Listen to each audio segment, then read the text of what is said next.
Hello everyone, my name is Ashay Paranspe. I'm completing my MS in Engineering Management at Northeastern University. Currently, I'm enrolled for data mining and machine learning. I would like to share my final project that I'm doing for the course. My project is about forecasting the future values of Bitcoin. As we all know nowadays, prices of Bitcoin are booming like anything, so everybody wants to invest in it. So I'm using two data sets for my project. Both of them are available on Kaggle. I would like to brief you a little bit in the beginning for the two of the data sets. I'll show you it on Kaggle. So they are easily available on Kaggle if you can go. So these first two data sets I'm using. So this is the first one in which there are in total 7 parameters which has the opening, closing, highest and lowest value of the bitcoins throughout the period of the time, and I'm using the close parameter to predict the latest value or the value for the next day. And the second one, it has 24 features. So in this dataset I'm finding out the features which are affecting most on the price of the Bitcoin, and then I'm using the different models like random forest, SVM, and multiple regression model to see which is the best one for me. Now let's go to RStudio to see how it's working for me. Yeah, so in the part one, as I said, I'm using the dataset with the least number of features, which was 7. So after exploring the dataset, you can see that there are 7 features and 7 parameters and 1655 observations. So usually in all the datasets, the information is stored like the latest information is at the bottom, and the oldest one is in the beginning. So in the dataset is in the reverse way. So I am inverting my dataset so that I get the latest one at the bottom, and I can use the exponential smoothing to predict the next one. So like the usual exponential smoothing, I am adding 2 columns to my data set, which you can see here is data $ft and data $e, which is basically my 2 new columns to add on the error which occurs. So I am taking 2 values initially, like 3 values of alpha initially, zero point 0.3, zero point 0.5, and zero point 0.4 to check which gives me the accurate value. So to get like as the 8th November has already happened, and on Google we can find out the price of the Bitcoin, what was the price of the Bitcoin on 8th. So when I put the alpha equal to 0 0.4, I get the value which is pretty much closer to the actual value that was on 8th of November. So now going to the part 2.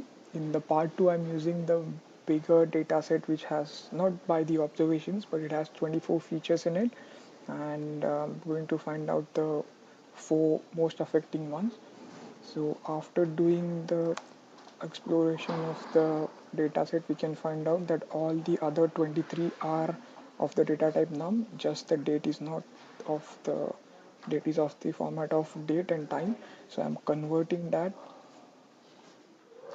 the data format of the date, and as if I explore the dataset, if you can explore the dataset, you will get to know that there are no any values, and I'm not going to find any outliers, because we need to have all the values with us in order to find the feature who has been affecting the price of the Bitcoin throughout the time, since it has been in the market for the first time. Not just because outliers will make us miss some of the values. So, and plus there are no NA values, so don't need to do any data imputation. So now after changing the data format of the data set, we can see that in new one the data set format is changed to just date. The time has been removed from it. Now let's go to features. Let's find out which are the features which are affecting the most. So I have dropped the date from my data set, and with the help of correlations amongst the features, and the p-values I'm going to find out which are the most affecting ones. So this is how you can do for the correlation. And if you can go up, and when we go up, we can find out.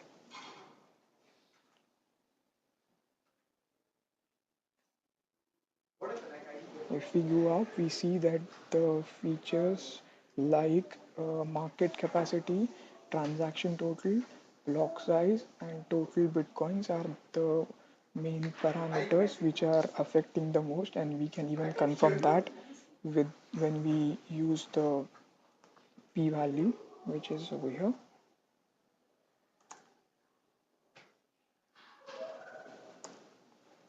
Yeah, so in the summary, we can see the same parameters are having the highest p-values, like the 3 stars we can see over here.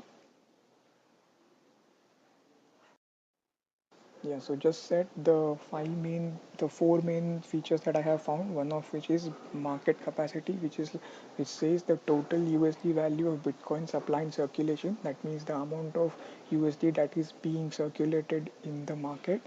The other one was the Bitcoin number of Bitcoins that has been they're using in the market. So yeah, you can guess that there is the particular algorithm for Bitcoin, which is like anyone like we can just mine 21 millions of it, 21 millions of Bitcoins, and as of now, even 16 millions has already been mined. So it's the fear that they'll they'll we like there will be no bitcoins, the prices are going up, so that's one of the features that's affecting it the most. And the other one is BTC transaction total. And yeah, so as people are using it more and more against the USD, it's becoming more and more famous, which is the logic that it says. Now I'm plotting all these five features against the time to show how they have been affecting the price of the Bitcoin so far.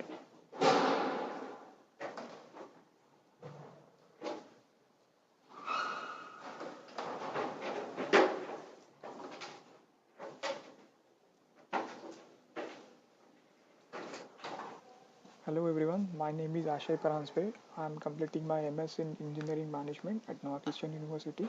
I'm currently enrolled for data mining and machine learning. I would like to share my project on the same course with all of you. So my project is all.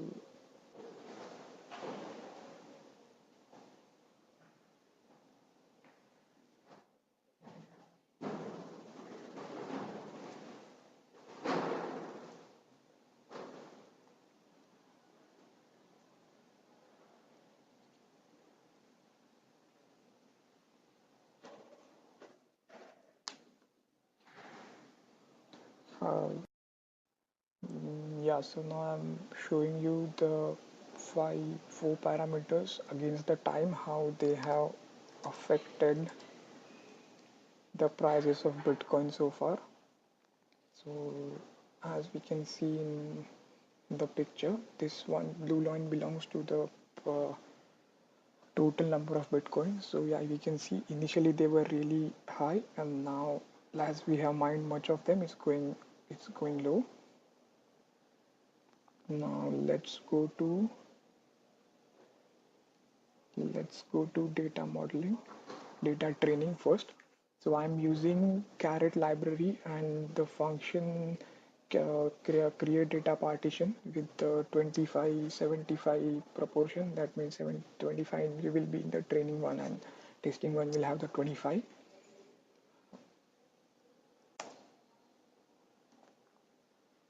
So I'm using this to show, and after that I'm using the summary to show that the partition has been done unbiasedly, which you can see over here, because the median, mean, and maximum are almost same. Not exactly, they can't be exactly same, but they are almost similar.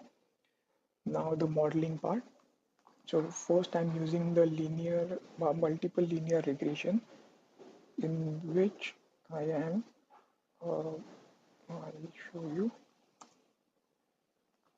I'm setting the seed to any random number.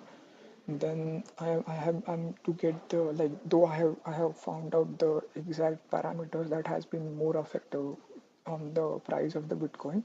Then I'm also using the QName to get the exact parameters, that, like, to recheck if the parameters are right or not.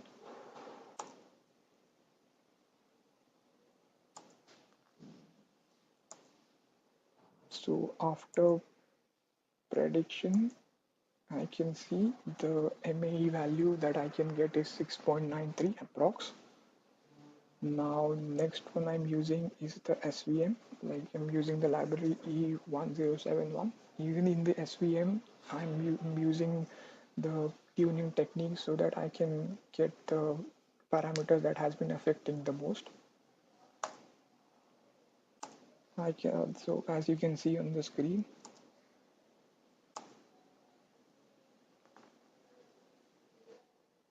the MAE that I'm getting is 46.404, and the last one I'm using is the random forest,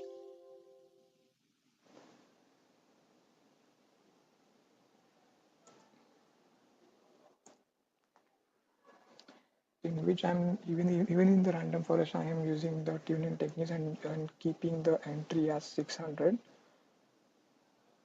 And after prediction, we can see the output of MAE is 6.658.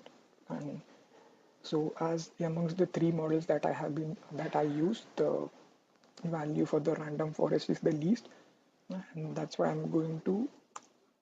would suggest that that model, the result of given by the random forest, is more accurate than the rest too. Thank you for watching the video.